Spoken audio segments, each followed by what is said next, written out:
And what a surprise. Movement wins games. And that's how Orks should always play. So tune in so that you may understand the way of the war as we come with the top player coverage, the stats and the facts. And of course, as we're always going to continue to do, our honorable mentions. So be sure to vote on that when we premiere that.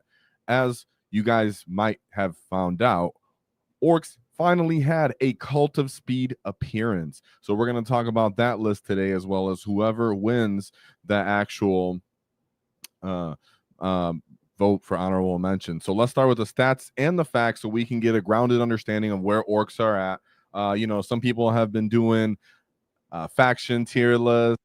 Everybody's starting to remember Orks a little bit, only because we've fallen so lowly down to what appears to be in the stats, one of the worst factions in 40K. So as of right now, last weekend, 42% win rate. As for Cult of Speed, you see that it had 7 players, but a 70% win rate. So is Speed really best? As we spoke about before in the videos that we put out, and as we just always mention in the detachment videos, is coming out with a counter meta play the way to go. Now, I will mention before we even go into that list that the person did not play into Knights. So he didn't actually have to face Kult of Speed into Knights. So I'm not necessarily saying that Cults directly stop Knights, which is the current bully of the meta at the time of this recording. But they're not the only faction that exists, and it's good not to narrow your list building and your idea onto one faction skew, especially not into something like Knights. So shout out to the players who ran through with Kult of Speed and had some actual results. Of course, this weekend also had plenty of team events, ATC. So there was a lot of players going on, 49 players overall. So yeah, that was fantastic. Very exciting. Actually, 100, I think it was more than that. Sorry. But with the Hunt, we have a 60% win rate, 3 players with the Hunt. Dreadmom coming in with a 47% win rate. Now we will say with one of our honorable mentions, we'll be showing off one of those videos, one of those lists that had gone X1 last weekend. Then we have Tactical Brigade, which I hear some whispers about still having some teeths for it having a combined arms factor, as we always talk about being cunning is king. Now, I'm not necessarily sure about it because it seems like you start trading these very big, elite brick of character-led units, but led by a great pilot that has redeploys, that has very aggressive and efficient units for popping lethal, sustain, or actually getting into combats with fallback and charge and +1 to hit. I can see how it really gets down. Now, what's really interesting, chat right now already getting back at me, was saying Tactical Brigade. Then we have War Horde, of course, with the most players as of the weekend. Let me scoot this over because I actually have some stuff on my screen that was showing me over. I think I was giving the wrong overall numbers of players because I was too aggressive. No, I was right. There's a big column of players. Sorry guys, bear with me. I get excited just like you. Yeah, there it is. So 18 War Horde players, right? But our win rate is 38%, which is what I was alluding to. We were alluding to here on the channel was, yes, GW is pushing us back into War Horde, but let's just be honest here. As I heard people with their faction tier list videos and a lot of the feedback we've been hearing about Orks, when we're looking at War Horde right now, I wouldn't necessarily say it's weaker than Index, but a lot of the trauma and experience people have of War Horde is from Index, and it is not the same, right? We don't have Squig Hog Boys that are the same. We don't have something like a Maz anymore. Now, we do have Breakup Boys, and we have Tank Busters. That's pretty awesome, and that does help, but still, that's not the same thing as what you guys were remembering back with War Horde and how it was being used, and it's really not showing to have the same ground because, as you can see here again with the win rates, it really falls off depending on what matchups you get into. Of course, we know matchups are random, and you can't help if you just get into those bad ones, which some people do, but there's something to say about the most played Orc detachment actually just showing where our true probably stat lines kind of win, because all these other stats of where Orks are going, there's very small amount of players in each of these detachments. And a lot of the time, if you are someone that's trying to play one of these niche detachments within Orks, you've been practicing, you've been running that since possibly the book even dropped. Something like, Dreadmom, for example, you figured it out. Something like the Hunt people run a lot, or Green Tide is the optimal example of this. But Orks just what their base core integrity right now, the book is War Horde, and you can see what that really means. So goodness. So when people look at Orks and think about War Horde and say, well, that's good, when they kept saying that, right? Because the same people, not that I'm calling anybody specifically out, because I'm saying the general Ork community, when they looked at us once we were getting nerfed, they were like, well, you guys could just play War Horde. I mean, War Horde's good, right, bro? Right. And the other guy's like, yeah. And I get it why you guys say that. It's hard to understand how the armies in 40K, and Orks aren't really loud and opinionated as a faction. But all in all, what you were remembering from your index gaze of getting pounded in the very toxic time of Index Hammer, War Horde isn't even the same compared to that. The best we got are Breaker Boys, and that's really what's holding us up in a lot of ways. So with that being said, I'm really not that upset about it, because all in all, there's still 2 players that went X and 1, because like we always like to mention, Orks are kind of specialist, high ceiling faction that really rewards you for your generalship and way to play. So out of the 18 players, there was still 2 people that went X and 1, which is, like we say, has some to do with maybe their path to victory, but a lot of time it just has to do with the exceptional piloting of the player themselves and people. All in all, just like with Gladius, for example, for Space Marines, War Horde is that beginner starting detachment where just everybody just kind of plays to get rep. So you get the best, and you also get at the rest, and that's okay. There's nothing wrong about that. Just had to point that out. But as people have come to the consensus, Orks are definitely struggling, and that's because even in that way you were remembering War Horde, it's still not even the same as that. We've lost some assets there. Something else has lost a lot of assets, and it's Green Tide, right? So a lot of the time people like to say, well, you're sorry, I'm adjusting the screen. A lot of people are bringing up Tactical Brigade. They're like, well, you had Practical Brigade. It was a bully detachment. You had Dread Mob, Mordaka, excuse me. You had more Modaka and more Daka. Whoa, that was horrible to the meta. And I agree with you. But you had Bully Boys with their 4 Feel No Pains. But people forget about Green Tide. Green Tide has been constantly getting chiseled at, right? Something that really should identify with. Guard runs that still. GSC runs their little hordes. Hordes should be a part of 40K as much as all these big knights and bullies are. And Green Tide just kept getting slowly deteriorated and chiseled at. Every time their list would go up in points, their units would go up in points. How was Green Tide paying for the sins of more DACA?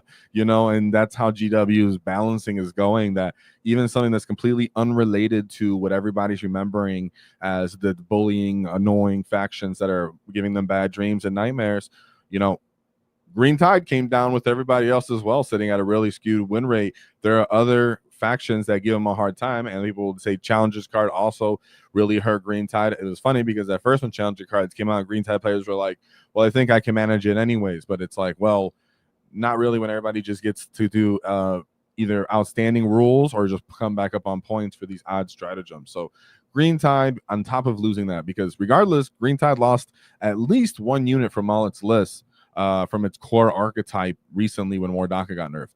So alongside Mordaka getting nerfed and Tactical Brigade and what everybody remembers as the big bads, Green Tide got nerfed, and it got nerfed from the beginning when Bully Boys did, and constantly getting chipped away at until finally there's only a couple players playing it, 30% win rate. Really sad to see alongside Bully Boys, which in theory, if you would have told me as someone who's playing Orks in the past that you could get 2 turns of WAAAGH, right? That's fantastic. Like, even just thinking about it, I'm like, and now, and it's still when I go to put a list together, I'm like, this can be the way. This can really make me shine. And so with these other players that went down here and got 28% win rate, right? Because when you have such a skewed niche detachment of, you have 2 units that can use your stratagems, and then you have the war boss can maybe let someone else have the second wall. It's just simply not where it's at. It doesn't help Orks simply enough. They just give us the wall to play the back off, and then no stratagem play as well. And then they nerf the 1 unit that was a part of it, double nerf, because even now to this day, I think Mega Knob should still go down in points. Something like the bully, gosh, my brain fart, not the Tank Busters and the Breaker Boys should have knob keyword, or at least one of them, right? At least the Breaker Boys should have the knob keyword.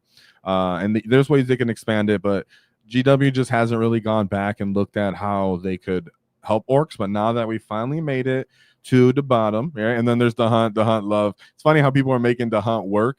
I think that's really about pressure, which is what Cult of Speed is actually shining at the top as. But we'll go into that, right, when we talk about pressure and how that really mattered and determined the results for the Orks this past weekend. But on the flip side, now that I've helped vent it, hopefully for some of you guys, and help get some of that frustration out. All in all, GW has gone back and assisted factions that they did wrong, we'll say.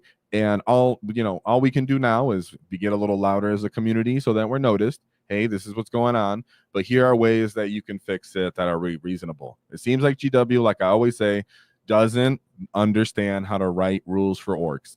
They either make us too strong, too random, or we just do War Horde stuff. That's it. There's 3 buttons in their head. They're just like either random, and then they're like, oh, no, never mind. Well, let's make you reliable. Oh, just too reliable. Oops, sorry, guys. Sorry, community. And then it's like, we'll just go back to War Horde. Go back to what you've been doing. So it's okay. Let's if anything, as an orc community, as we get loud, let's offer solutions. So like we were saying, maybe there could be a video on that one day, whatever. But the point is that all of these detachments have ways that they could just get, tuned just a little finer, get points adjusted just a little bit, that all of this can get back into line, still be healthy, not be a toxic way to play. And of course, never forget, GW, you need to fix bomb squigs, because what are you doing making in the movement phase, but I have to only make a normal move? You don't understand how orcs are trying to use their war gear sometimes, do you? But that's okay. That's okay. We're going to work through that. And what we're also going to work through is today's sponsors, the Baron of Dice. So high quality dice that Baron of Dice provides allow us to do our paint competition. So check them out in the description, because nobody likes taxes. And we do, of course, have the official WAAAGH tactic dice as well. WAAAGH tactic dice as well to help support the channel. So check them out and get a discount below. So let's go into the actually what I should be doing, I got too excited to get, is showing the honorable mentions. Actually, and here we go. Speaking of the Stompa, the Baron of Dice, shout out to them. Remember, your Stompas for the paint competition due 7/21, and we have the actual video for that, and the community video coming out on the 25th for the paint competition. So tune in for that. If you submitted one, hear their commentary, what we got to say, and of course get your winners and get all pumped up, because we actually have a lot of people tuning in, and Stompas are actually doing great. And speaking of Stompas, we have the honorable mentions, and in this case, we do have the Stompa Dread Mob that was performed from last week. I actually do have notes for this, because the player did reach out to me. So right now, currently, if there's at the time of this recording, there should be a voting system, a poll up right now, and in that poll, you should be able to choose: do you want to have me go through the Stompa, or have me go through the War Horde video list? So there was a War Horde list that also did well that I gave a look at. I believe Gaz was on that list. I can look at it again just to make sure. But there was like a good old-fashioned Gaz on that list. I'm pretty sure, yes, there was. So there was that as the backup. Don't have notes for that, but just wanted to give a shout out. So you guys let me know what you guys would like to see after I go through the Kult of Speed list, because of course that's what I really want to show, as it was definitely showing off. And yeah, there was 0 DACA players, but shout out to Paint After Dark with the $10 super chat. Whoa, let's go. It said Kult of Speed and The Hunt, my 2 favorite at the top. Well, you must be a hyper aggressive player, because that's exactly what Kult of Speed does. It really just gets stuck in. The Hunt especially just throws a giant brick of pigs in your face, constant advance and charging from both of those detachments. So aggression must be your way to play. So we definitely appreciate that you get. And of course, thank you for the support. It means a lot, and it takes us a long way. Very humbling, of course. So thank you to that. Paint After Dark, always very generous of you. Now let's look at the actual list from the Geek Shack Farewell Taylor GT. We have Adrian Lopez coming in with his Cult of Speed at 5. And oh boys, he did it. Finally, somebody came out and had results with Cult of Speed. Shout out to all the guys who've been trying, the pioneers of the Cult of Speed, those who never lost hope. But we finally have someone who came out and actually not only performed at a GT well, but ended up winning the whole thing and taking it all home. Right, so everybody right now, let's get a wah in chat for Mr. Adrian Lopez, really sticking it to what it means to be an orc player, and really trust in the great green, because if you're making Cult of Speed work, boy, I'm telling you guys, because I have the models to run all the Cult of Speed. Like I always say, I do play all the stuff that we talk about on here, all the detachments. I just try to have an understanding and base level of knowledge of everything what we're talking about firsthand. And one thing I can say firsthand is, yes, definitely went over Cult of Speed list that has this similar archetype of blending actual Cult of Speed keyword with a killing unit so that you can actually play the game and not just run into people. But to still execute it is easier said than done, because I know I definitely had my teeth kicked in when I was running Cult of Speed, trying to kind of figure it out as well recently. So much respect to you, Adrian Lopez, because even though I'm going to go through this and I'll get the idea generally of what you were trying to do, it was definitely still rough to do. So let's go over this kind of combined force of Cult of Speed with the good old meat and potatoes of the Orks. And you're going to see here, as I was talking about with the stats, when we're going over the stats and what it means to be an orc right now, the big thing is we have tank busters and we have breaker boys. So we have the characters to start, the beast boss, good old fashioned beast boss with his dev wounds on the charge and his 10 snaggers to play that OC. We have then boss Snickrat instead of the commandos, right? Whenever me or whoever generally talk about Cult of Speed, we talk about some sort of infiltration, but we generally stay to commandos because commandos generally have a bigger profile. But in this case, he kind of pulled it back. He said, I'll just play with the Snickrat. And this not only decreases obviously points, but it's really not that much. So why would he go to Snickrat is what I kind of thought about myself, and something that I've been considering when I'm including Snickrat on my list is simply his ability to, one, hide in the small corners in your natural, near your natural expansion, or if you want to kind of harass the enemies and bring in stuff from reserve to have occupy the space or deny their scouting. But secondly, if you're playing against, let's say, a World Eater's army where they can easily throw a chaos spawn unit at you, well, then you can just simply leave Snickrat in your backline screening, and then when the enemy opens up some space in the back, say World Eater's player leaves his home objectives because he stickied it with his cultists, this is when Snickrat comes in, starts to score secondaries, try to steal prime or home objective or whatever it may be. So he's stopping a scouting, he has was redeploying to keep himself safer.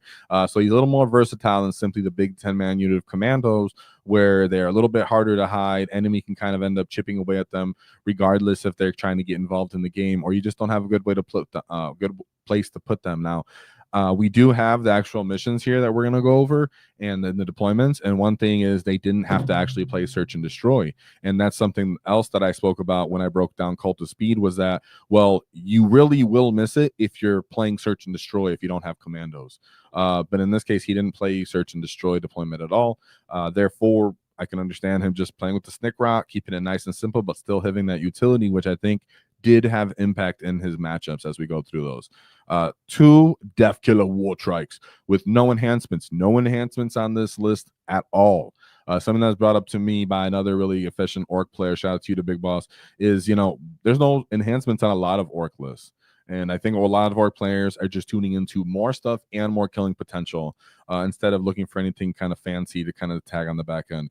If you're going to pay for a 25-point enhancement, 35-point enhancement, you might as well just find a way to fit some grots on the list, and yeah, somebody's, we're talking about there's no buggies on this list, not too much. There's one, but there's not too many. But what there are death copters. So we have, as for the battle line, we have the 10-man unit snaggers, like we always say.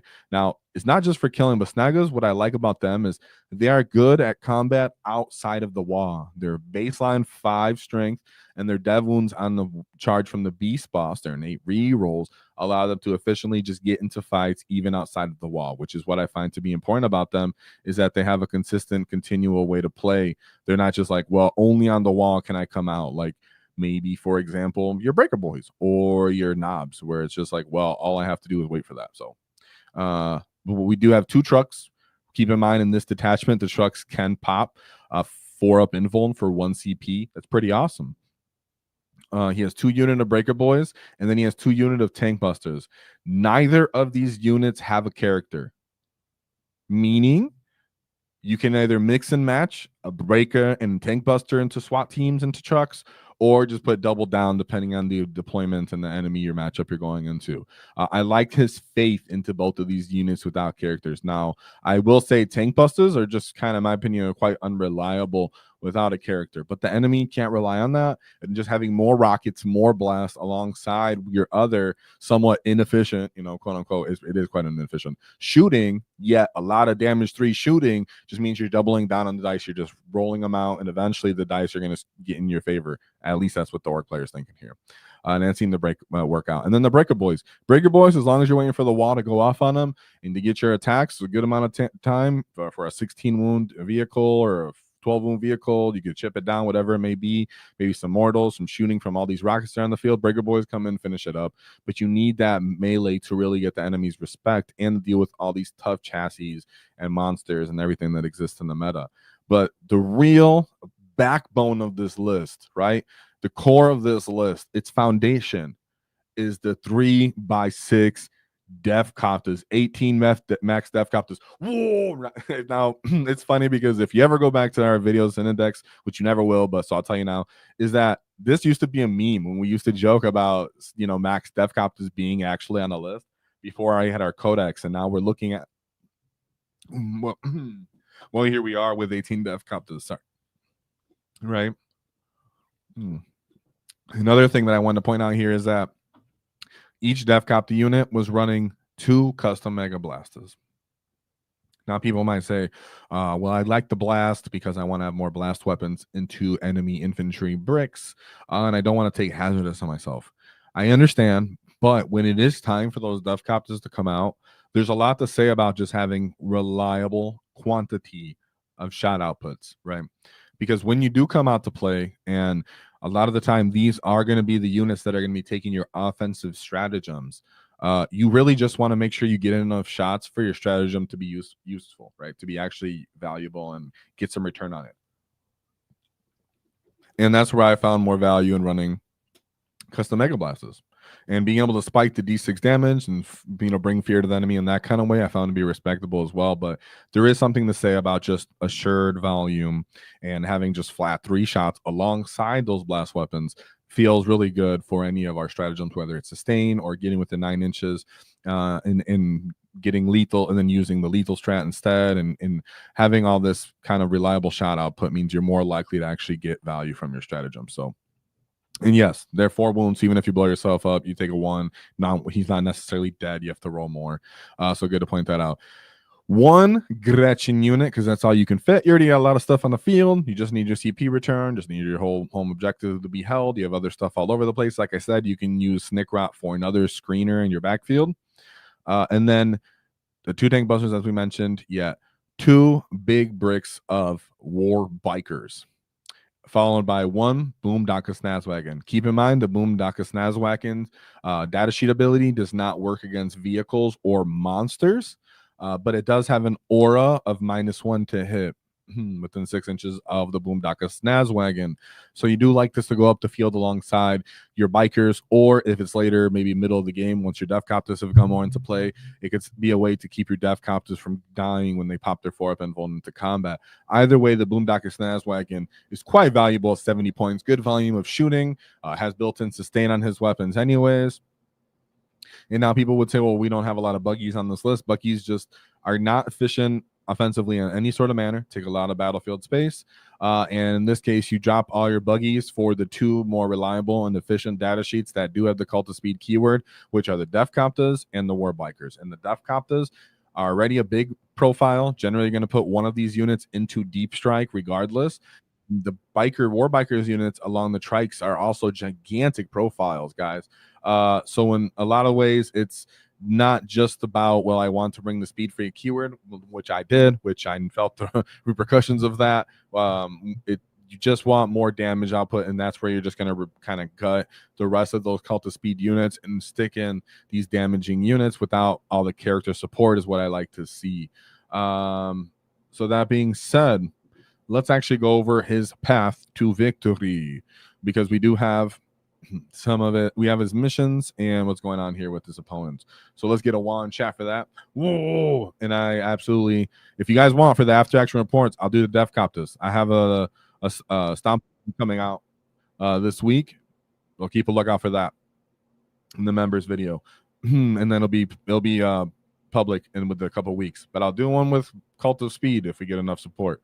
So let's look at his let's get into his first game. So this first game was Mission M, which is Purge the Foe on Crucible of Battle, and this was layout 4, which layout 4 is quite expansive in the middle. So you're not going to get too kind of buckled up in the middle with all your vehicle, your bikers and your Defcopters and your units that are coming out to fight. There's a way to play that, but you definitely do want to play the parameters and the edges of the table. What's interesting here is that typically on Purge, orcs hate it, right? Just as orc players, me speaking to you as fellow orc players, you know, we typically don't really like Purge because a lot of the time we're the ones that are getting purged. So let's look at this matchup. He's going into the Black Templars as Righteous Crusaders.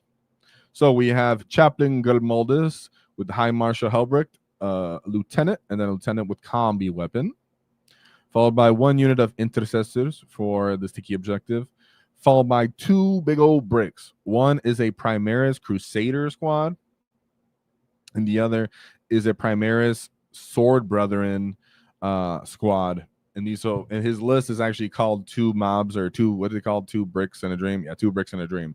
So these are just 2 big 20-man units of Marines mixed in with some other non-Marine units. Sorry, not Marine. Sorry. It's kind of like scout bodies. These neophytes are more like scout bodies, and then you have the Primaris Marine proper bodies with power armor and everything. Keep in mind in this detachments, they have access to Feel No Pains and Invulns through their like oath capabilities. We have a Reaver squad followed by Scouts, Vanguard Brick, a 5 with jump packs, 1 Invader ATV squad with the multi-melta, 2 Gladiator Lancers, and then a Land Raider Redeemer. So, one thing here that you do appreciate about your Cult of Speed list as you're looking at Adrian's Cult of Speed list. 1, plenty of blast weapons for all of these bricks of Primaris squads. And even though they get access to Feel No Pains, the fact that they're 3 damage on these 2 wound bodies means that they're typically dying regardless from how the math works out anyways. Now, his low amount of actual units that can activate into killing so many ablative wounds from the Defcopters, also being able to hide the trucks kind of efficiently, the war bikers themselves being able to put so much aggression to pull these units out to require them to actually invest into killing them, keeping the Land Raider from just planting itself on the middle of the table. But if it does, because a lot of the time when I actually played the Cult of Speed list, especially if you're looking at layout 4, where the middle's just open. So, you know, if you play the edges of the battlefield, which is how a lot of the time you're going to play your war bikers into this list, because you want to bring in 1, deny their reserves, 2, bring in your own deep striking units, play the objectives as in their natural expansion and yours, harass theirs, turn theirs off so you can control primary and keep them hemmed into their deployment zone. And then if they do come into the middle with this same Land Raider as we spoke about and these 20-man units of boys, well, the fact that you've been staged up on the perimeter, the fact that you have reactive moves with your war biker units and your Defcopters units means it's a little bit harder for them to actually get into combat wherever they want to, and you should be able to kind of delegate what units kind of get picked up by their big charging mobs, and then respond with all of your blast weapons and your actual backbreaking units like your breaker boys. Keep in mind, even a unit of tank busters, once it's to WAAAGH and they've already shot, they can charge into these units and start to get some fights off as well. So he really only has a couple of these little scoring units, which is Reavers, Scouts, Vanguards, and then ATVs. So you can either hunt those down with your bikers a lot of the time, and his anti-tank weapons, which are just Lancers, are doing horrible into something like Defcopters with their 4-up invuln. So Defcopters are a very efficient unit for popping the 4-up invuln strat in the detachment, and so many ablative wounds, which ablative wounds is just a fancy way of saying all your wounds are split up. So 6 bodies, 4 wounds apiece. Much harder to get through for these anti-tank weapons. Now, something like a Redeemer could be a problematic, which is why you can't really throw anything to the mid-table until you deal with that, which is why you have units like Breaker Boys and Tank Busters on your list to begin with. But still, you know, remember, very impressive, and it was Purge the Foe. So I agree that he most likely just went very high pressure, picking up all his kind of scoring assets keeping him hemmed in, and then calling a wall and breaking his back when the guy did commit with his mobs and his land raiders. Because at that time, how his list is designed is, well, I can only play the middle of the table and maybe my own natural expansion with my mobs. But then my mobs are getting split up, and then the orc can kind of just choose Death Copters, bam, popping sustain, shooting at you. Boom, you ran to the middle. I'm going to just use something that's fighting your mobs a unit, and then shoot your land raider if I feel like I can, and then charge into it with your breaker boys. Maybe even get bomb squigs to work off because they're in the middle of the table. So then that's a lot of bomb squigs if you can get it off. So I love it. Yeah, that one's a very problematic land raider because that's the flamer one. Then we go into his second matchup. Oh, keep in mind he had a 84-point win there, which is great for Purge the Foe against the Space Marine. So shout out to that. And it was layout 4. Very, very open in the middle, which means when those bikers get involved, those fights are getting off. The Death Copters come out once you push the enemy back with your bikers. Because remember, if they come on deep strike, boom, ingress to the middle, it'd be awesome. Not necessarily always, right? Not always. You just drop them in the edges. A lot of the time, people do is use their bikers to run up on the edges, and then they drop the Death Copters behind them, and then they'll kind of feed them out to the middle of the table, being ready to pop the 4-up info and cause the enemy to commit to clear that, and then your other 2 Death Copter units jump that unit. So I know it's kind of hard to say, easier said than done, and hard to see if you haven't seen it, but it does take some reps and practice and a little bit of baiting and pressure, because the enemy still fears your wall, but doesn't necessarily know that you don't kill too hard other than your breaker boys. So they respect it a little too much probably sometimes. Then we go into the second game, which is the Leagues of Voltan. Yeah, war for the chat. Oh, sorry. Then we have Iron Master, and then an Iron Haired Champion. Here's a Blazing Glare, so you can get some more grudgeons on you. 2 units of Hearthkin Warriors, followed by 3 Sagittars. Now, if you haven't played Leagues of Voltan, I know they're a little niche. A lot of the time, they'll break this unit into 2 pieces, that kind of like combat squatting, what Space Marines do, where you break the unit apart or Sisters of Battle. And you'll take their special weapons, and then you put them in a 5-man unit, stick them in Sagittars, and then Sagittars will scout into the middle of the table. Then you have 2 units of big Chthonian Berserkers. Very cool units. They hit on 4s naturally, but then you're usually grudging, so they're getting +1 hit, +1 wound there. And then they have flat 3 damage mauls. These mole launchers do cause you on a 4+ to be slowed, like -2 to move, -2 to advance, -2 to charge. And they have Feel No Pains. Bad armor saves, Feel No Pains. Orcs generally can kill them pretty good, but they're pretty annoying. I think they might have Fight on Death on the 4+, but I don't remember. I don't think so. But let me know in the chat if you guys know. Then we have 2 big Hecaton land fortresses, kind of their version of land raiders, and then 2 big bricks of these pioneers, followed by 1 infiltrating Jaeger unit. The one thing that reminds me about these Jaeger unit is they are T5 just like orcs are, which usually is kind of actually surprising when you go to get into them, right? A commando unit trying to fight them is like, oh, wait a second, you T5 also. But 2, they actually have a reactive move, so that's a little annoying. Now, if you haven't played the Leagues of Voltan, their game is a little simple, but I actually like it. A lot of the time, all they're looking to do is their infiltrators create a pocket so that they can scout into it. They scout into that pocket. The warriors or whatever, their battle line units, at some point, whether it's turn 2 or whenever your pressure is going to be applied to them, will be disembarking and creating another barrier. They then will drop in Terminators. In this case, they don't have the Terminators, so they'll be dropping it. That's where they'll keep their Berserkers in play, and then their land fortresses. And then as you try to chew through those screens, they're going to be taking you out with Pioneers, and if you have a volume of units, and then crushing you with the Berserkers if you need multi-damage thrown into you. So it's very much, I'm just going to push forward, create a big, nice dwarven wall of bodies and small dedicated transports of these Sagittars that are T10. And then as you react to that and start to chew that away, you're applying grudging tokens to yourself. They're chipping you away. They might throw in their biker units to you. They might come in on the battlefield edge where you didn't screen, whatever it is. So very important. 1, keep that in front of you. Whether they're playing with Terminators or not, keep them in front of you because the Pioneers can come on and off the table. And then 2, apply great pressure, which is exactly what Cult of Speed does. So what I like about that is, 1, if he gets to deploy first, he can use Snick Rot as a way to deny the Sagittars from getting a good scouting in. In that case, that means he can just apply even more pressure earlier.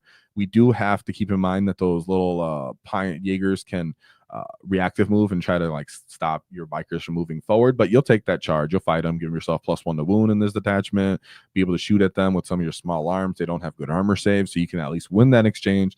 They react to you, they close the distance, and you come in and clap them again. So really nice to see. But this was mission O on Terraform, still layout 0, of course. And remember, new layout Terraform is, you can set it up and then the person can take it off away from you. Really cool that this list, of course, is going to be ready to do Terraform and then apply so much pressure that you're not going to take it away from them. So 90-point win there. Love to see it. Wait, that's his fourth? No, that was his third. Then we go into his third game, which is against Necrons, the Awakened Dynasty. So typically these guys don't want to die, which is funny because Kult of Speed don't really good at killing, not really that good at killing. So then we have one Katana Nightbringer, which he needs a bigger model. RKGW messing around. Then we have a Hexmark Destroyer, 2 of them. Not sure what this little subjugator aura does. Luminor Suzeris, followed by a Scorpec Lord. 1 unit of Canoptic Spiders. Okay, you guys bring them from reserve typically. 1 unit of Death Marks, followed by 3 Doomsday Ark, 2 units of Flayed Ones, 2 units of Locust Destroyers, a Scorpec Destroyer, 2 units of Scorpec Destroyer, excuse me, and then a Triarch. So if you guys aren't used to a Triarch, just to point it out, 4-up info, he shoots you, he strips cover, he's relatively shooty a little bit himself, and tough because he has that 4-up info, but I think he's only like T8 or something, or T9, so kind of low toughness, just like all Necrons are. So what this list does have is actually the ability to infiltrate. So between these Flayed Ones, he can, kind of screen you out. But what ends up happening, which is what Necrons don't really like about Orks, is that when they do have just a little bit of stuff that's going to come out and screen for you, and you pick that up, they generally just run out right after that. So if they are willing to give up the Death Marks and the Flayed Ones and to kind of push you out, because they want to allow their Scorpec Destroyers to come in from reserve, typically, maybe these little independent Locust Destroyers to come on battlefield edges, they want to create that space. That's why he already had these Flayed Ones on his list, and he has Death Marks on this list. The Doomsday Arcs are really just kind of the backbone of what their damage would typically be. So a lot of the time what ends up being important when you're playing against Necrons is the fact that you have to force them to come into the middle once you start picking up their assets, because they're trying to start to play primary again. And that's what actually was happening here, because the mission was mission C, which was Linchpin, still layout 4, and tipping point. So keep in mind that means that he's going to have to retain his home, but still actually come out and play the game for some of these primary. And like I said, your bikers are going to play for their natural expansion. Bikers have really respectable OC. You have reactive moves yourselves. So even these Scorpec Destroyers, if he keeps them on the battlefield, aren't going to necessarily get reliable fights into you. They don't advance in charge from what I remember. So he has to just cut angles with Doomsday Arcs. If you really wanted to keep a biker unit alive, they can too also pop a 4-up invuln, and really just letting them know can allow them to make the mistake of over responding and pushing themselves into the corner to shoot that 1 unit. You don't even pop your 4-up invuln. You're like, I don't really care. Bring in your Death Copters. Everybody else comes in. You reserve that CP to throttle it on your following turn, and then you really get stuck in on them. So 1 for cleaning screens, 2 flipping objectives, primary, their natural expansion, retaining your own, taking up the space for their reserves, causing them to commit because it's Linchpin, means that they're setting themselves up to get walled on, and then they lose it on the trade. We do have some respectable kind of mortal wound potential from this list between the tank busters, between the charges, the grenades, and the Orks themselves. Just actually in this kind of list, we have the same redundant amount of rockets. And the Death Copters flying over you and doing some ability of shooting rockets to you as well. So pretty crazy to see nonetheless. None of those Necron units, like really like the Doomsday Arcs themselves, don't want to shoot into Death Copters or War Bikers with their 4-up invulns, and then it's just they start to overcommit and you just get to just run over the other flank. So it's pretty sick that he actually was executing this on these armies. Yeah, Bikers, maybe I'll check that again. Bikers might only be a 5-up invuln, but I'll check that again. They might be also a 5-up invuln, but regardless, going to the Death Copters with the 4-up is enough commitment. And given the Copters the Bikers 5-up could be nice, but I think you're going to use it as a reactive move to force your shooting to shoot them and then bait they're shooting into one lane.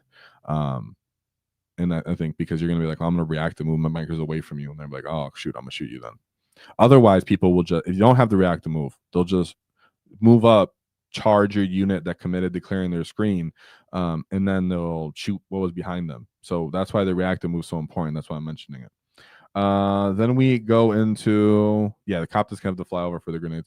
Then we go into his fourth game, right? This is his fourth game. It was. So his fourth game is against 1,000 Suns. So we have a Demon Prince, a Demon Prince with Zeech, Exalted Sorcerer on Disc of Zeech, Magnus to red, and then a Sorcerer. A little light on the characters, but I like that he's using Magnus. 3 units of Rubrikai, 5-man units, followed by 2 Rhinos, a Chaos Spawn, 2 Unilux Vortex Beasts, 2 of these robot units, followed by a Enlightened, and then a Zangor unit. So I personally haven't had games into the new 1,000 Suns. Won't lie here, won't front. Watch some battle reports and such like that. Listened to videos about them. From what the understanding is, still the same old shenanigans, especially when you're playing with Magnus. He's doing a lot of the carrying one workload. And they're still susceptible to the fast that everyone's fast as is doing the shenanigans, besides whoever got left behind from not doing shenanigans. And then they're still nonetheless squishy, which if you go back to even Index Hammer, when we were running 6 trucks followed by 3 of the Forge World truck things, whatever they were, you could just kind of overwhelm them with assets, and anything touches them or get into combat with them, you're starting to really diminish their assets. So they have a little bit of Zangor here, this 10-man unit, so they do have a little bit of a screen of Zangors. But everything else, once you do put the pressure on, it's like, well, what are you really killing Magnus? What are you going into? Because everything else is getting killed, and the fact that everything else can fall back, shoot, and charge means there's a good chance that you ignore Magnus and you kill just about everything else that's trying to play the mission. And whenever Magnus is trying to really get off and fight something, that really takes the 4-up invul, maybe in its Magnus combat, and you're just like, well, now you're stuck here, Magnus, for a little bit, right? So I appreciate it, and the fact that he was still able to do it. Very important that we emphasize that the reason why the Hunt and Kult of Speed, in my opinion, are doing a little bit better than something like Mordaka or Bully Boys or even Green Tide seems to be just the fact that it can dictate the pace of the game and the tempo much earlier and put the pressure on, and that's always been the weakness of 1,000 Suns. So not surprised that he was able to kind of push it back on there. Let me clear some of these because I have too many. All right, and then we go into his last matchup, which there is 1 man versus 27 gorillas, the Tala Empire Kroot Hunting Pack. So Dark Strider, this is something else I haven't fought. Okay, not too many people have gotten to fight this, but another Horde. Nice to see a Horde, but I think our red tide is about to run this thing over. So we have Dark Strider. Oh my gosh, there was something else I was supposed to mention too, guys. Against the 1,000 Suns, the mission was hidden supplies. So there was, and the layout was layout 7. So that's new layout 7, but you have more primary objectives in the middle of the table. So that would have also been, well, we're still going to be scoring pretty highly. Typically, they can kind of try to hold the corner in that case. But it just means as we're pressuring them, we always got some primary to keep. And then as for this last mission against these Kroot, it's just a good old-fashioned Mission A, taking hold on layout 7. The new layout 7, of course. 1 battle line Kroot unit, followed by 3 Hammerhead gunships. What do they got? Ion battle cannons and seekers, and then one of them has a railgun. Okay. 3 big bricks of Kroot rampages. These guys are pretty cool. They can actually beat up some of our bikers, for example, but death copters are chewing them up. Followed by 3 3-man units of Kroot riders, 3 units of gun ray ships, followed by 2 units of 3. Yeah, 2 units of 2, right? 2 units of 3. That's 3 battle suits. So yeah, nonetheless, love to see that he's taking on Tau in their Kroot formations and their allied force in here. Always important when you're playing Tau, as we've just been mentioning this whole time. We're telling the Cult of Speed list. Tau is one of those other detachments where the longer the game goes on, the longer the game goes on, the happier they are. In this case, it's all about closing the distance on them as well, and them knowing that you have a combined armed asset. on your army, meaning that you're able to shoot them and charge them. And though their rampagers do have a good amount of wounds and toughness, and their crew riders do too, they really can't take all of the plethora of damage 3 plus our small arm shooting that comes from these units, plus our charging potential from the WAAAGH. So they're going to be on the back foot, a little bit more defensive, but so important and so interesting that he actually took that army out with a fat 100-point win on a good old-fashioned take and hold. So I'm not sure which games he won first, but I can understand the pressure that he was trying to put out here. If you want to know how to play a Kult of Speed a little bit more, we did cover those tactics further on the Kult of Speed breakdown video, and that's pretty much how this list was written out, is how that one was, broken down in those videos as well. This is definitely more refined, and he obviously has results, so I'm actually very happy to see it. But it's really cool that someone actually went out with Kult of Speed and had a red tide just run over the enemies. He didn't have to go into some of the big problematic enemy units, which is also something to take into consideration. But the fact that he could do it and he actually did it should encourage you, because whether you're not going to GTs or not, you RTTs, Crusades, playing your local people, this is why we always try to emphasize that you play what you want, but you do it in an efficient, well thought out, analytical way in a realistic manner, as this Git did. Even though this Git understood that he was trying to play Kult of Speed, he knew that as much as we all love the buggies, fitting those buggies on your list typically doesn't really help you, but sticking to the Defcopters and the War Bikers, which are two really big bricks of units that appreciate these 1 CP strats, means that you're going to get them, take them a lot further, and you can actually still appreciate what this list is trying to do with the stratagems, with the detachment rules, while still keeping some authenticity to your list of, hey, I'm respectable because I can actually do damage, which is where the Breaker Boys and the Tank Busters come into play. Yeah, the Tank Busters fit alongside all of these other rockets that are on this list. So really, how out of place is it? You can think of it as just a bunch of orcs in vehicles shooting out of it with rockets, followed by buggies running up, and then copters dropping into place and bikers running into place. Well, I guess it's one buggy, but you know what I'm saying. Let's see. And yeah, when someone pointed out earlier, yes, the speed freaks can use the invuln, but only the vehicles get it to a 4-up. Okay, so when I said of the bikers were the 4-up invuln, they can't do it. They get a 5-up. Excuse me, I was getting too excited, but the Defcopter does. So thank you for that, making sure that I was clean on that to double check. So one last list, and of course he has the Beast Boss. Good old-fashioned Beast Boss. When, like I said, whenever you're getting the commitment into play, the Beast Boss is going to come in with a diverse profile. So Beast Boss plus 10 Sanagas, Snick Rot to stop the enemy scouting, or all in all, making room for our own deep strike and our own ability to own the battlefield, because board control is the way of the game, but the Snick Rot can actually hide in those little GW pockets on some of these buildings where if the army's just a shooting army, we'll have a hard time getting a line of sight to it. And if it's a melee army, well, I'll just deploy them defensively, and then you just won't get them. 2 units of Death Killer War Trikes with their 2 big bricks of bikers, 2 trucks, 2 units of Breaker Boys with 2 Tank Buster Boys. Any of those guys combos can go into trucks.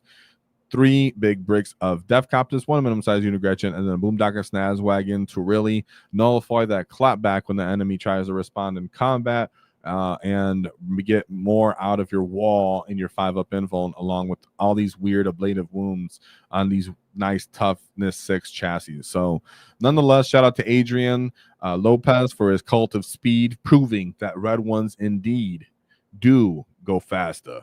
So that being said, let me see what the actual polls got to say. Oh, you guys, okay, so you guys, looks like the poll says the Stompa is the way to go. So let's go to the Stompa list. Let's go to the Stompa list, you get. Nice to see all you guys in chat. Let me adjust this, because like I said, this is a new thing we're doing live, where we're gonna just, whatever you guys want to actually see is what we're gonna pull up.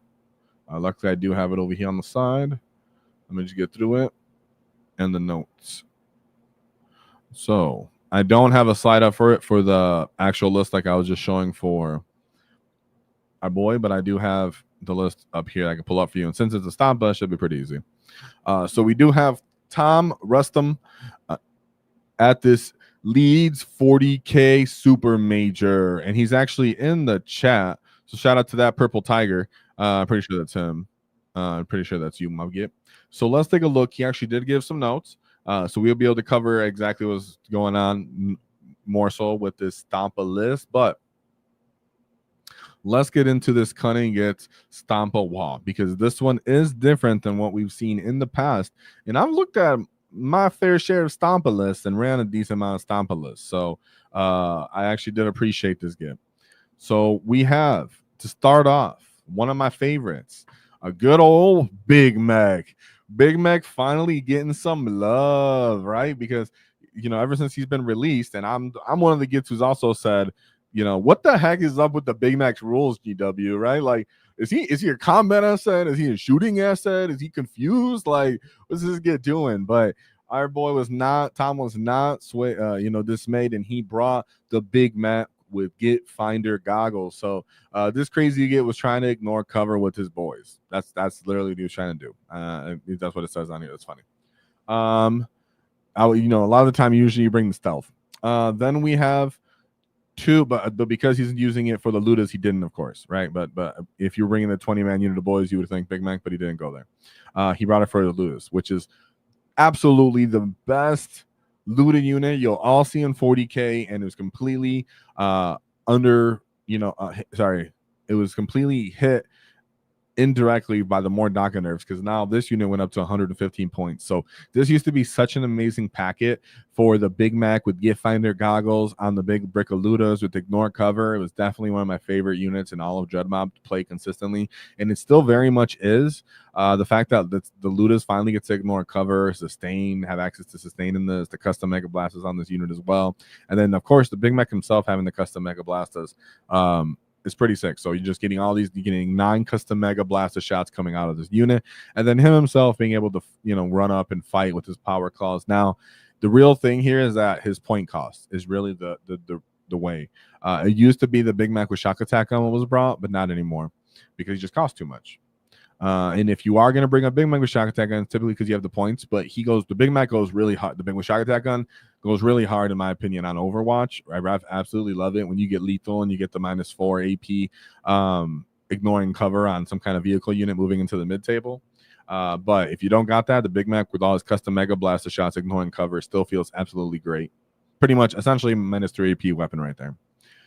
Then we have 2 baby mechs, just basic mechs. What I would say is, in the future, if you're playing this, any of you guys into this and you're giving this a try, stick the Warlord on your mech, most likely. Whoever's babysitting your Stompa, because you don't want your mech to get killed and give Imperial Knights a 5 feel no pain. Then we have a big old unit of Weird Boys. Weird Boy, who's actually going with the 20-man unit of boys. So at first glance, when I looked at this, I thought, well, surely the Big Mac is going to have stealth and have 20 boys with them. Nope, not the way at all. This get outthunk me. He actually brought the 20-man unit of Weird Boys. So typically I'm like, well, you're going to put the 20 boys in the Stompa and you get out, charge, right? Right. That's what we all think. But no, he actually really brought the Weird Boy for the maneuverability, right? Where did he actually want this 20-man unit of boys to be? Because the utility of, like, what we always speak about on the channel for the meat and potatoes of the Orks is the 20-man unit isn't simply about killing stuff. It's about controlling the space on the battlefield. And he really said that's what he really appreciated about the boys unit. And he was saying, I think every Stompa list should have 20 boys. So that's funny, because I don't say that. But I'm not even disagreeing with him. I think that's a really good take when I've run it. And the Weird Boy is the different take. So I love it. Absolutely. Happy to see it. 2 Gretchen units. I typically like more Gretchen, right? You guys know I'm a Gretchen lover, Grot lover, in the way that I like to crump them and put them in the front lines and watching it blown up. And then we have, like I said, the Luda unit, followed by 1 biker unit. When he spoke about the biker unit, it really came down to, they work pretty much the same as the Storm Boys, but like I always say, and this kid agrees with me, Tom agrees, right, Tom? Shout out to Tom. War bikers are simply tougher, and I hate when my Storm Boys get picked up on Overwatch. Okay, that's happened to me enough with Overwatch and Indirect. My Storm Boys get taken out, and I just started to put War bikers on my list. They can sometimes win point fights. They have good OC, even if one dude's left over, still can block with their big bases. Pretty close to the speed of them if you would deploy them in a little bit more effectively. So I've been enjoying bringing War bikers, and so did Tom. 1 Gorkanaut. I think Gorkanaut is one of those, alongside the Morkanaut, both of them. So much controversy. Let me know what you guys think in the chat about the Morkanaut and the Gorkanaut and how you guys would want to change them, or if you're watching this video, because I have a lot to say about that. And the more that I'm thinking about how Orks are in such a bad place, the more I want to do a video about what these data sheets all need to do. Just one big, nice video. So maybe not too long, but one nice video for GW to understand what kind of changes we need. But another thing we've seen that I really, really appreciated was my Git had a 3-man unit of killicans on the list. Which, you know, I never too often, I shouldn't say never, but rarely ever will suggest a 3-man unit of cans because sometimes you feel like it's out of place. But he had a really good idea of how he wanted to use it, and it was simply late game. It was his late game tool a lot of the time, or if there was just overwhelming amount of aggression that was coming at him, then the killicans were allowed there to be body blocking, combined arms fighting, just more dudes of that here, but then also quite tough point for point and chassis later in the game when people have run out of all their anti-tank assets, when the Stompas kind of picked them all up. 2 trucks, and then last but certainly not least, the Stompa. As for his trucks, he said he would put the Ludas, and then he would put the Gretchen in there too, so he can get the Gretchen moving around. So I thought that was cool. And then he has a Stompa. If you want to know tips for how to use the Stompa, watch the videos that I put on Stompa. I know they're a little dated, but they're still relevant because I've been on that Stompa game for a hot minute. But all in all, make sure you got 3 CP in your back pocket so you can re-roll big shells for bigger, so you can re-roll hits, so you can big shells for bigger gets, and have 1 CP in case you need to re-roll the amount of shots for your primary weapon, the Def Cannon. So I like them. Those are the little tips right there and tricks, but that's what I would say for you guys to take away from that. Now, we'll go over his win path. He did lose his first game, but then went on to win all his other games, and he does have notes as for why he lost that one. Still good points and good showing. So let's take a look at his first matchup, and he did tell me one of the things he was thinking might happen there. That's how he lost this, but it was good old Invasion Fleet. Is what the list was called, which I think that that's kind of, other than the new subterranean nonsense, you know, which we'll see how that kind of pans out. I think just like for us, their basic index thing ends up paying off to be for them. So we have the Hive Tyrant, 1 character only, you know, nice and lean. So efficient list here. 1 Gargoyle unit followed by a Hormagon unit and then a Termagon unit. Both big 20-man units. I will say you do have, you know, the weaponry from the Gatling Storm to kill a lot of these guys, but wouldn't say reliable to pick up all 20. So you'd have to commit more assets, or they're going to start just move blocking you and getting your way, especially that Gargoyles unit. Then we have a Biovore, 2 Exocrines, 1 Lictor, 2 Maleceptors, a Neurolictor, 1 Norn Emissary, which a Stompa absolutely smears all over the wall. And then 2 Tyrannofexes with the Rupture Cannons, which are actually something that can devastate an Orc Stompa. Now, an Orc Stompa can definitely devastate a Tyrannofex, but because they're small enough to actually hide, that means they can get the initiative on you and shoot you first. Which, all in all, as we talk about this, is what's kind of ended up happening to him. So when he spoke about this game, he said he made the mistake, only this game and not again, obviously, but when he actually tried to deploy his Gorkanaut on the table and not put it in reserves, because he put in reserves for all the rest of the games, the enemy was able to see his Gorkanaut's arm kind of slightly sticking out to the side. So both of his Tyrannofexes got a line of fire onto that Gorkanaut and then eliminated that. So that's a really big, you know, throwback right away for your army, in my opinion. The enemy still moved up a little bit, picked up his Maleceptors, turn 2. Our boy Tom called the wall, and he hid most of his army at the time when he knew the wall was coming. But at the same time, when he knew the wall was coming, because once you lost your Gorkanaut, right? Once you've lost too many assets as an Orc player, your wall hand has been enforced.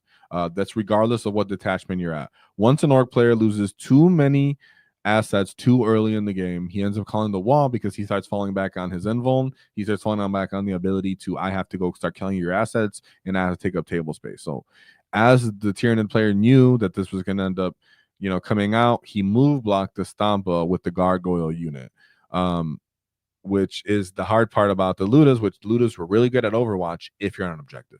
If you're not on an objective, or the enemy baited you with a different Overwatch, because, you know, there's been times where I absolutely Overwatch a Tyranid monster and smash him out, you know, on Overwatch, but then he moves his Gargoyles and kind of gets out of the way and does some move blocking shenanigans. So I've been dealt with this too, and that's what ended up happening to him, where his Stompa wasn't able to get in play turn 2 and mostly hidden. And the turn 3, Shadow of the Warp happened. he said the Ludas passed and his boy mob passed, but then most of his other army ended up whiffing for the Shadow of the Warp. Nonetheless, the Tyranids were fast, able to get lines of fire and kill anything that they really wanted to. They were able to really devastate the Stompa on their go turn when they decided to, because everything kind of targeted them between the Tyrannofexes and such, and he started to lose his assets. And it was getting harder and harder to play. He kept up by scoring some secondaries with the cans once some of the big monsters were gone. But nonetheless, a couple failed battle shocks and scoring ended up switching the game for him. 74 to 80 loss in that one. So pretty close game for losing your actual Gorkanaut on the very first turn, which I thought was pretty impactful, right? Because that's definitely a mistake that any of us could learn from going forward if we're choosing to use a Stompa or not. Is, well, if you're taking one of these Titanic knots alongside you and you're putting one on the field, how's it being used? Well, from what I'll tell you right now, as we go through the rest of his matchups, he put it in reserve.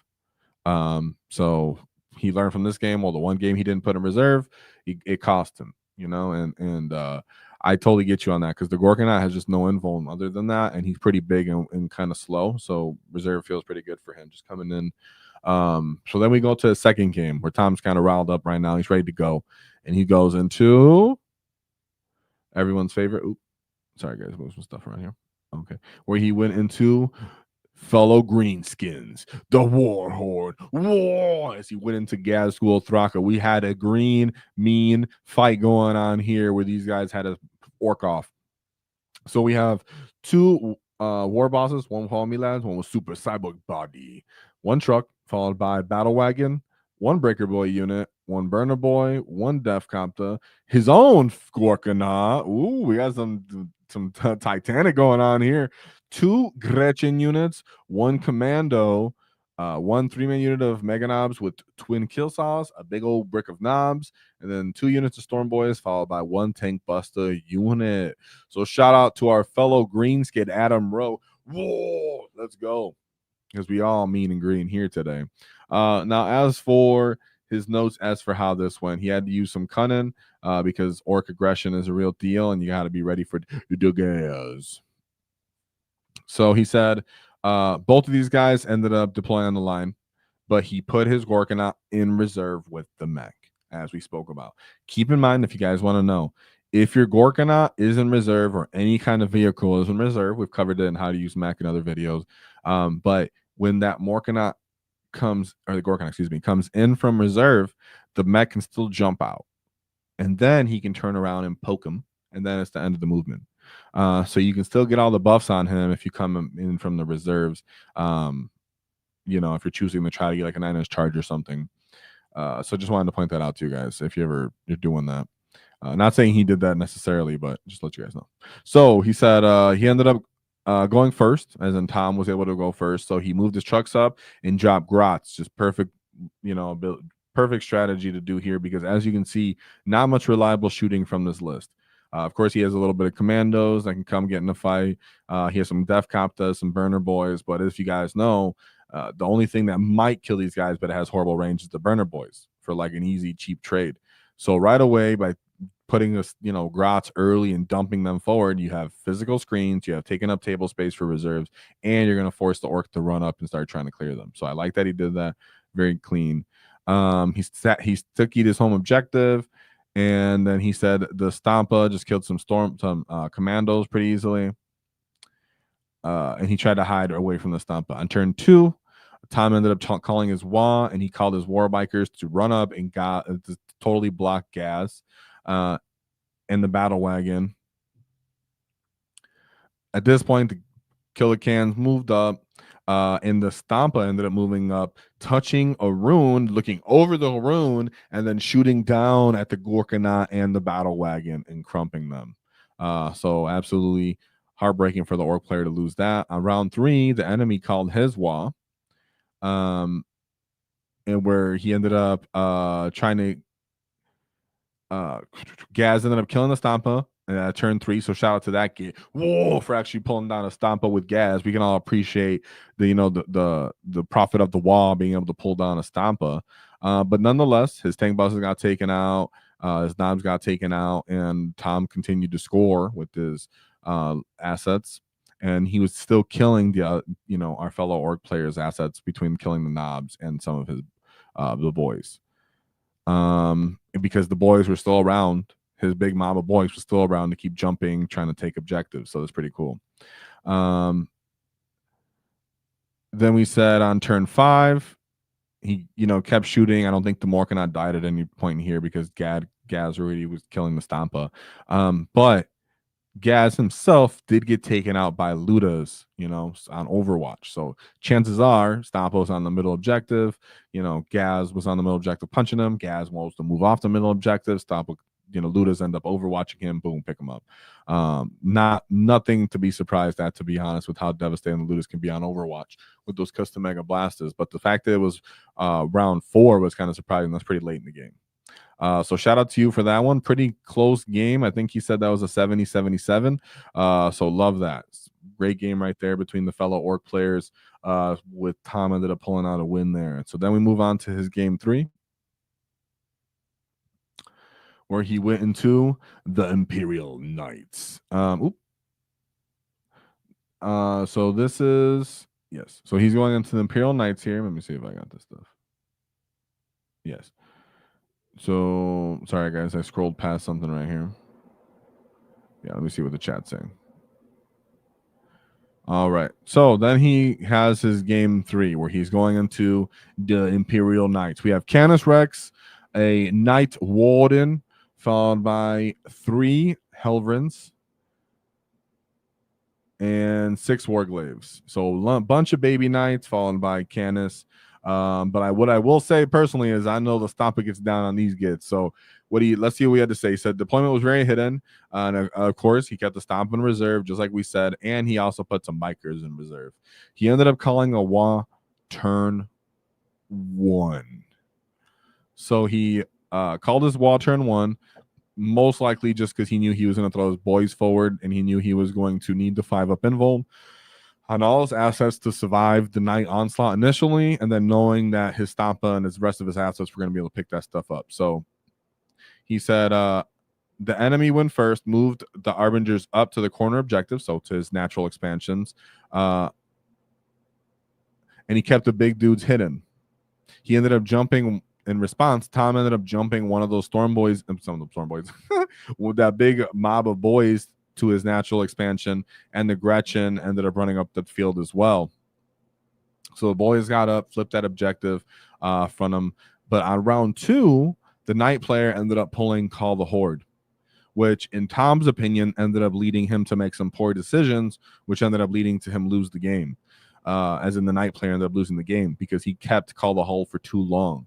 So in this place, the position, the Knights player was saying, well, I pretty much want to go kill those 20 boys, which put him out of position. So as Ludas picked up some leftover of the baby Arbingers, the Gorkanaut was ended up taking a bunch of damage as well from the Knight players and his baby Knights that were in place. But because he was going for the boys unit, the Stompa was able to respond and kill the Warden.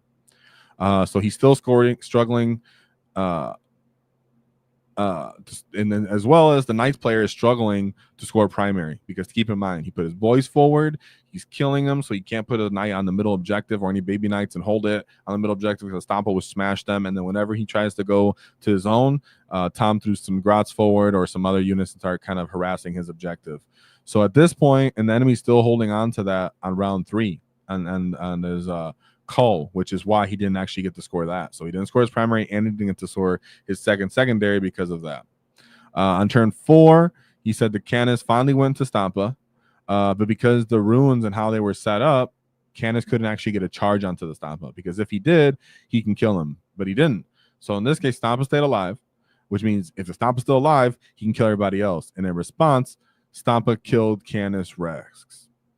And then in response, the enemies failed to kill the Gorkanaut, and in return, they were the ones who were killed, because Gorkanaut into baby Knights ends up winning the fight. A lot of the time, you can end up popping lethals, and for your Gatling gun, especially if you get in a position where they're not in cover, and you're just like, well, lethal, Gatling gun, re-rolls the hit, and then you just mess them up. And if you don't re-rolls the hit, you can still just give them +1 to hit from the mech and hitting them on 4s, and you can chip them down with that. And you have your rockets, and you want to run in, hit them with your big strength 6 punches, and you just crush them. So I've definitely had, so my Gorkanaut, just giving you mound lore, my Gorkanaut is on this like tirade where he crushes a bunch of baby knights like this, but he's lost every single fight he's been into with the Knight Lancer. You know, if that kind of dictates his weight class. So that being said, he ended up winning on that. Ultimately, the Stompa was in control of the mid-table and harassing and killing anything that peeked out. The Gruts having the mobility from the trucks, and his bikers having some mobilities allowed him to consistently keep moving around the field and flipping objectives. So I absolutely love to see that, him being able to take out the big bad knights. Now, didn't have you know, the some people are like, well, that doesn't have the Astreus or the Astropos or, you know, all this different stuff. I get it. Most people don't have all these Forge World Knights unless you're going to one of these big, really big events. So people are looking to win at the top. But because he had already lost the game, he was with, you know, more of people who didn't have the most efficient meta version of Knight. So not every Knight player has all the same stuff and has all the Forge World stuff. And they're still going to give you a real good game. So still a really good win here to be able to take down all those Knights. And everybody loves to see the Stompa crush Canis Rex. So then we move on to his, I think it was his 4th game, right? Because I just did that. Yeah, this was his 4th game because this was into his Eldar. So we go into Eldari, where he has the War Post. So we have Uthran, Genzar, and Spirit Seer, followed by 2 Wave Serpent, Dark Reaper unit, a big 10-man unit, 1 big unit of Fire Dragons, which we'll get back to in a bit, 2 units of Howling Ban, 3 5 units of Howling Banshings, followed by 2 units of Rangers, 1 Warlock Conclave, 1 Warlock Skyrunner unit, 2 units of Warp Spiders, 1 and 2 big bricks of Wraithguard with Wraith Cannons. So let's get into it because it was actually right off the bat an interesting turn 1 for this Gib. So he said he ended up staging his Rangers in the mid-table and his Banshees ready to run around every objective. But ultimately, the Orc player, our boy Tom, went first, and he moved up to the mid-table and ended up tagging an objective for some cover and ready to threaten anything that peeked out. And the boys jumped over behind the Stompa. They did their nice to jump. But what ended up happening was the enemy ended up running up and taking his Fire Dragons right into the Stompa and blowing it up. But then the Stompa itself blew up and ended up killing all the Fire Dragons and finishing off the transport. And he said that was huge luck and actually was very impactful for his game and his ability to win. So then on turn 2, at this point, Tom knows, well, I have to invest. The enemies move forward to block me. Might as well time for me to kill all this stuff and get some gain some ground here. So he calls his Waaagh and he starts taking up the field, charging up some units, but the Banshees in response ends up getting charged. And the boys too end up getting charged because those guys are just too fast. On his turn 3, he said pretty much that all he ended up doing from that point was cleaning out the rest of the Warp Spiders and getting ready for the Reapers to kind of keep jumping in and out so he can kind of deal with them.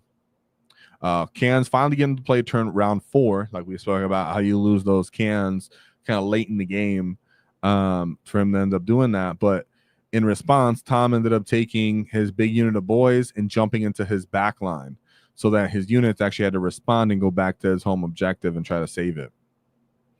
And at this point, all the remaining units ended up just fighting it off between the Gorkanaut, the bikers, and the cans, even though they were kind of dying and slowly getting diminished. He ended up sticking the enemy in his own deployment zone later in the game by jumping back there and then killing all the stuff that was left. So he ended up holding the mid-table and they were low on time. And so then he pretty much just moved to block him off the middle objective to stop him from scoring that and move block him. And he ended up winning that game, pulling through in the end by just playing shenanigans and having that teleporting deep striking boy unit, which is really awesome. You know, because that's one of the units when he was showing me the list and talking to me about it, where I was like, really? The 20-man unit of boys? You're like, you know, I like my boys a lot, but like the jump's kind of unreliable. And you know, that they're not really necessarily killy or anything, but it wasn't about that him necessarily being the most killy. It's about him being able to choose what he was trying to kill, and also occupying the primaries that he wants to occupy. And remember, even if you're in combat, you can jump away. So if somebody's on an objective responding to you, you can jump away and the Stompa can finish them off. So it's pretty funny.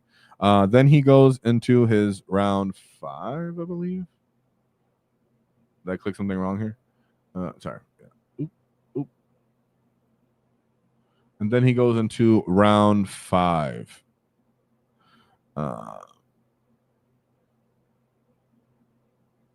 So in this game, let's see. So he's going into Mortarion's Hammer with Death Guard. So you have Foul Blightspawn, Lord of Virulence, Malignant Planecaster, and Tallyman, followed by a big unit of Plague Marines, 1 Rhino, 2 units of Death Route Terminators, just 3-mans, 2 Floated Bloat Drones, followed by 3 Mephitic Blight Haulers, and then 3 Plague Burst Crawlers with 2 units of Poxwalkers. This was a big domination of a 100-point win right there, right off the bat. So to keep it simple, he put his Gorkanauts in reserved. Like he said, his boys and his cans screened out the Terminator's deep strike. So he just threw the cans forward. Like I said, sometimes he used them to occupy space. Sometimes he held them back. In this case, like we always talk about when you're playing into Death Guard, you have to push them beyond the middle point line best you can, because you don't want whatever's alive, when they comes in from reserves, you don't want it fighting on objectives. So you have to push them back. That's exactly what he did right off the bat. Very cunning of him.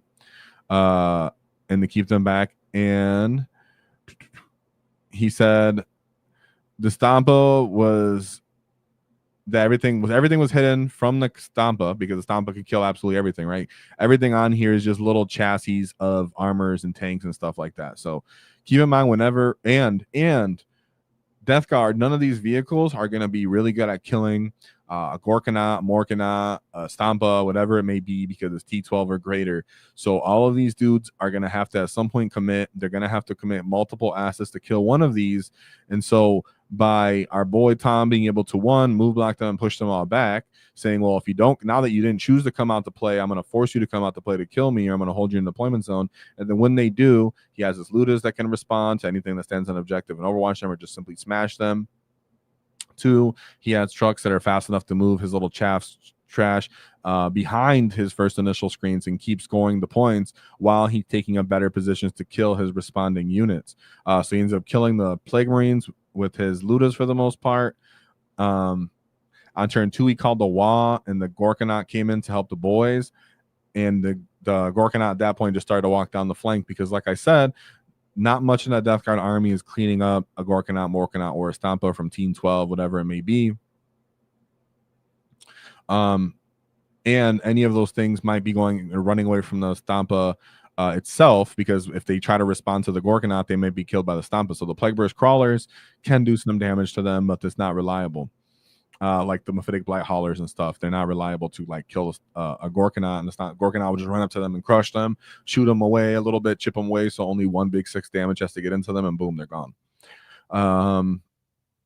Eventually the Stompa did die to an Overwatch, and it tried to charge the Marines, but he was winning the fights everywhere else on the field, and he had dictated the place in the battlefield. So he had no way to kill the Gorkanaut at that point once once all the offense was kind of brought to a halt, and he controlled all the primary, because anything that was trying to walk into the middle was denied by Aluda, and then anything else was kind of brought back in a fight, whether the Gorkanaut cleaned up its screen or he was holding his own objective.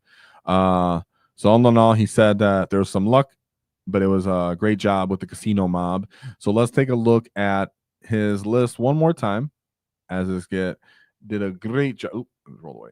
Did a great job with what he was running, even though he did take a first round loss. After that, he was playing really cunning 40K to get this list to work, and he had some thought into it and how he was getting it to play. So he definitely gave me some food for thought as for 20-man unit of boys. But here we go. We have the Big Mac with the looters with Gift Finder goggles as an alternative to the Big Mac with Shock Attack gun. Then we have 2 units of custom Mega Blasters. 2 units of mechs, of course, with their baby Mega Blasters. 1 Weird Boy unit for the 20-man unit of boys. 2 minimum Gretchen. one biker unit. Seemed like the biker was great for versatility, speed, reserves, coming out early, taking up space. War bikers are just sick because they're a little bit tougher. T6, 4 armor, having a power claw, still having some shots. I love my bikers right now. Gorkanaut being alongside the Stompa, playing as like a little brother bully unit, where it's like, well, you kill me. If you don't kill me and if any of the assets aren't exposed to kill me, then my Stompa will kill you, and I'll just keep harassing. Gorkanaut's so good at beating up just like multiple units in one turn, right? Because he like shoots little chaff screens away and charges something big, or he damages something that's big and tough and then runs into it and just gets one big punch onto it and finishes it off effectively. So I love that. Then the Kilocan units, I love the versatility that he used. Very, very cunning and unique by him. So very shout out to you, Tom, for that, for the way that you were able to ebb and flow with them, whether you use them in your back for backline, late game play, or early game, and getting into really important fights like with Death Guard, putting them at bay with those Killicans, who they themselves are something that Death Guard doesn't really like. So, and then the two trucks, the fact that you still found value in the trucks, even though you really only had the Ludas and the Gretchen, which are both not known as premier, elite efficient unit. Not Luda is efficient, but and so are the Gretchen, but not known as efficient killers typically. But hey, they still deserve the truck. They still got their way to play. And I like that you were constantly using the reserve for your Gorkanaut and that it worked out for you. Because if you don't have the Gorkanaut reserve as first round, as you demonstrated, then the enemy will just go for him first with his tank assets, and then you lose your ability to like have any pace and pressure on the flanks, because Stompa holds the middle all day, baby, but something has to play the edges of the table. So love to see it. Shout out to you for your Stompa and performing. Can we get a whoa in the chat for the Stompa having his way to shine and his way to play? And of course, remember, we have the paint competition going on the 25th. So you guys show up to that, give some love and support. It's a great way to get stuck in, lads. Of course, we have the after action report coming in. And thank you very much to our channel mod, and of course our admin Jank Tank, which we did our Crusade video together. So of course check that out if you have any interest in Crusaders Orcs at all, for 10 Wall Tactic gifted memberships. Whoa! So if you got one of those, be thankful to that gift, because now you'll be able to see our after action report. I will be doing it live, so I can get some feedback from you gifts on how I can improve from it. Nothing super fancy here, but I want to incorporate them to our regular content alongside the other regular content that's coming. So keep in mind and keep an eye out for that. And thank you very much for the support, Jank the Tank, and I appreciate you. And thank you for all the work you do in the Discord as well. Check him out. And of course, if you guys have anything left to keep in mind, just know this: don't cross the wall, because we'll knock your teeth out. Whoa!